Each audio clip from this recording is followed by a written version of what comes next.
Welcome to our time together to talk about conscious discipline in our home. And today we are talking about tattling. So, tattling is perfectly age appropriate, even for way older kids. But I wanted to talk about it because tattling is a trigger for many of us adults. It can be really frustrating, and that's okay. And that leads us to want it to stop, right? So, we're going to talk about it for that reason. The other reason is tattling is communicating us information, and not just the information that's coming out of their mouth that they're trying to tell us, but there is other information that might be something that we need to know that we're missing because we're just frustrated with the tattle. So let's talk about it. My name is Heather. I am a conscious discipline facilitator. I am a mother.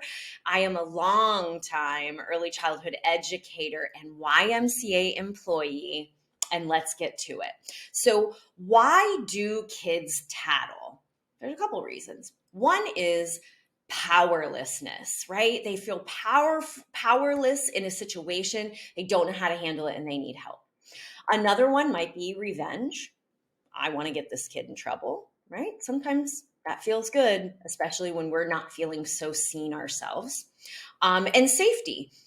They don't feel safe. So there are different reasons why they tattle. And it's important that we understand which one it is when they're coming to us so we can respond in a helpful teaching way, right? Because discipline is not about punishment. Discipline is about teaching. And when it comes to tattling, it's so easy because this is what we were all taught and told. Don't be a tattletale, right? Tattling is bad. And that is exactly what we communicate to children. We don't want to hear it. Tattling is bad. You can handle this on your own.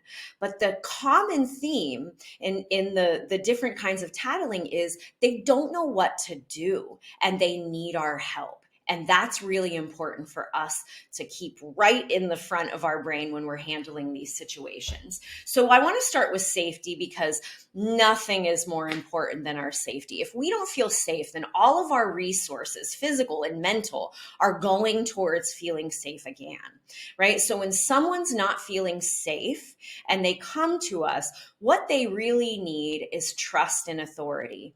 Not a blind trust that like you trust every adult, but we need to show them that they can trust us. We earn our children's trust by responding to their situations in a helpful way, by being there and listening to them. And certainly, I don't think anybody here is going to argue that, of course, I want my child to come and tell me when someone is seriously hurt. But safety isn't just about blood and broken bones. Safety is about feeling safe on the inside too. There might be things that someone is saying to us or something that somebody else is doing in front of us that doesn't feel safe, and we want them to feel safe to come to us too, right? So remember, when we say I don't want to hear it, when we tattletale it away, we are saying we don't want to hear it. You are on your own. But the other thing that we're doing is every person in your child's life may not be safe, right? Not everybody in our world is a safe person. And when we teach kids, even not directly, but when we communicate the message that tattling is bad, then it is a lot easier for other people to get our children to keep a secret, right? To not tell, because tattling is bad. So when they come to us for safety, we are on it. It's my job to keep you safe. I'll take care of this. I've got it. Thank you. Right? And it is as simple as that. And that's probably exactly what you're already doing. Now, when it comes to powerlessness, this is a little easier for us to get judgy on, right? Because they've been intruded upon. They feel victimized. And it might be, someone has taken their toy and they feel victimized. And we don't think that's a big deal. Sometimes we put a lot of judgment here, and that's not for us to judge either, right? If they feel like a victim, then they are a victim. And what we want to do is give them the skill of assertiveness. We want to teach them how to respond to other people when someone does something to them, when they feel victimized by somebody else.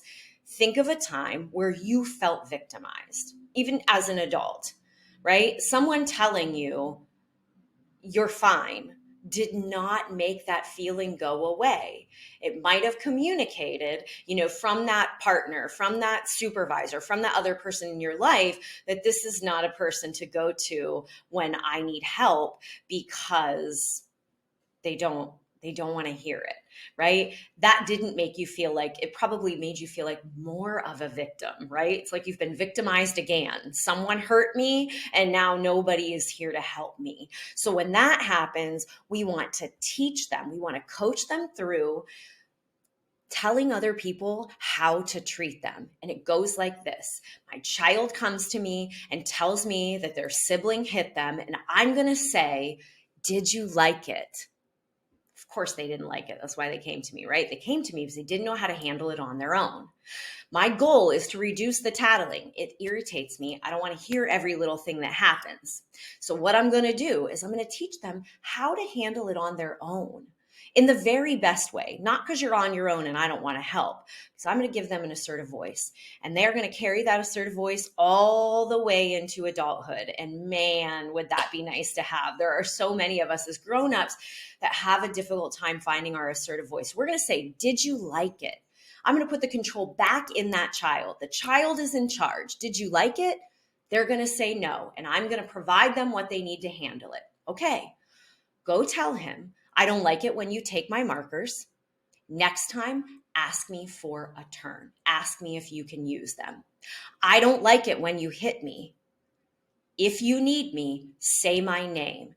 Give them what to say in an assertive voice. We don't want them fighting. We don't want them yelling, right? We're not after aggressive, "Don't touch my stuff," right? Because the other person is probably not going to listen to that. We want to teach them assertive voice. It is fact. I don't like it when you push me. Next time, walk around me. Did you like it? We are going to give them their big voice. Okay. The last is revenge. So revenge tattling is really about getting someone in trouble. And there's a lot of information behind this. There's a lot of different reasons this can be happening. And some of those missing skills might be a combination or one of these, that they need more information about how to be helpful to other people, about how to forgive or how to be compassionate. So when my child comes to me to tell me that their brother got in trouble at school today, right? They did something wrong. The teacher handled it. It's been taken care of, but my child still wants me to know about it, right? So I'm going to take that opportunity to maybe model some compassion and say, that must have been really hard, right? We all have days where we don't make the best decision and then get in trouble in front of all of your friends. That's tough. That must have been tough. You think there's anything we can do to help, right? There's forgiveness. There might be a conversation about, this happened and it was taken care of. And so now's our time to forgive them and move on when we see that they're safe, right? Because if the situation was unsafe, we want them to come to us. If the child felt victimized, but in this situation, they're just telling you what happened with somebody else, right? So in this situation, we can talk about forgiveness. Sometimes when these things happen, what we need to do is just forgive them, right? They made a mistake and it was handled. And so now we can move on. Or a conversation about helpfulness.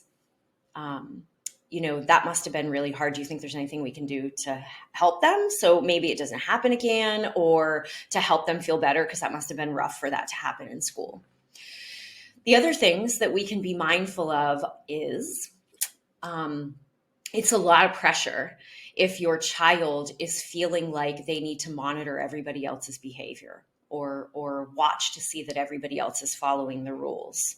So that is also communicating information. A lot of pressure that might be causing some anxiety, or they might be bringing this information to you in a way to feel good. If we're labeling this other child's behavior as bad, I want you to see this kid was bad, but I didn't do that, right? So it's all information.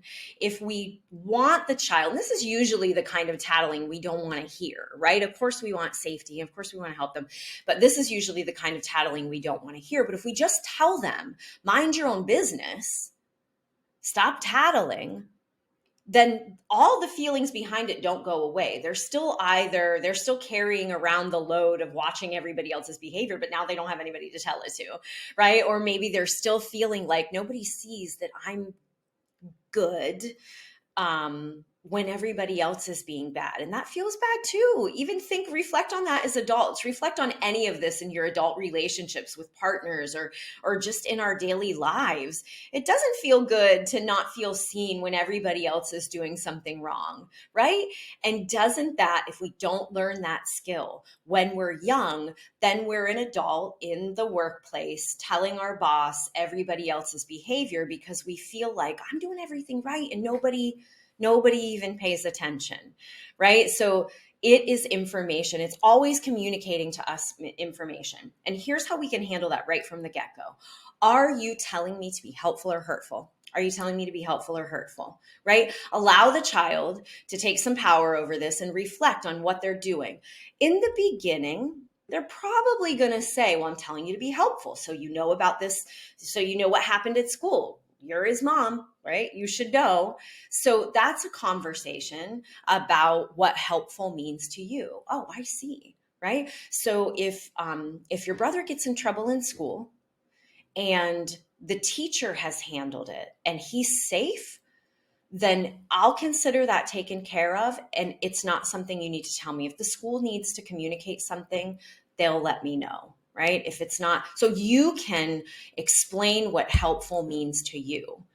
And this will put some power in their hands and let them start to reflect on, am I telling this to be hurtful because I want him to get in trouble again?